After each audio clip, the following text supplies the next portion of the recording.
When analysing sound in my chosen genre, which is comedy, I found that there's like a lot of sound features that are used in the two main groups, diegetic and non-diegetic.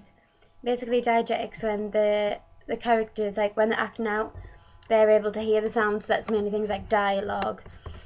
But the other group that I found is non-diegetic, and this is like the sound that's been edited in like whilst it's in like the editing stages. So it's things like voiceovers and like things when like sound effects have been added.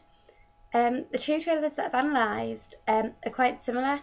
However, some of the differences are in Grown Ups, which is the second one I analysed. There's a voiceover. I thought this would be like a lot more common in film trailers because it like allows them to tell the story like a lot quicker. But because they're not, this has made me question like whether I want to do it, because if I want to do it, obviously I'll have to think of like someone else who can do it. But if I was to use a character that I've got like who's actually acting out some of the scenes, I can make them like unseen, so it gives it more of like a mystery of who it is, and then when they come on screen, obviously like the audience are gonna be like more surprised of who it was telling the story. But if I don't have a narrator, that means that like my dialogue and my trailer's got to be like a lot more clear, and it's got to have like a better understanding. So obviously like people are going to rely on just this.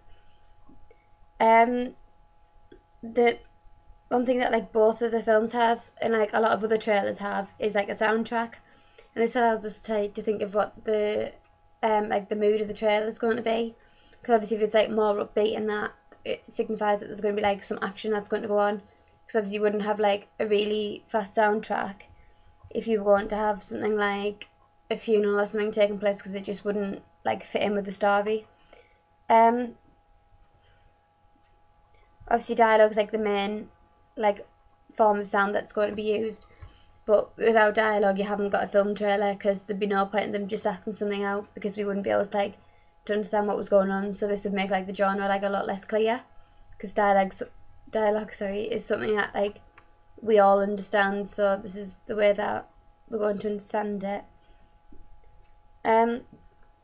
When analysing these different bits of sounds, like it's given me more of like an idea of like realising like what sounds would be useful. But in some film trailers, like I've been unable to decide if it's like diegetic or non-diegetic. So for me, like I put this in the category of both, because obviously some of them, like the microphone could have been a bit closer, but obviously for the others, they could have like added sound effects. But when thinking about sound effects, it's like very clever how they've done them, because they made it like a lot less noticeable.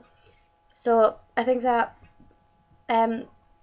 using sound effects would be like a good idea, because obviously it's going to take me less time, but the only down bit is that I've got to make sure that they're actually like really suitable for what I'm wanting to achieve.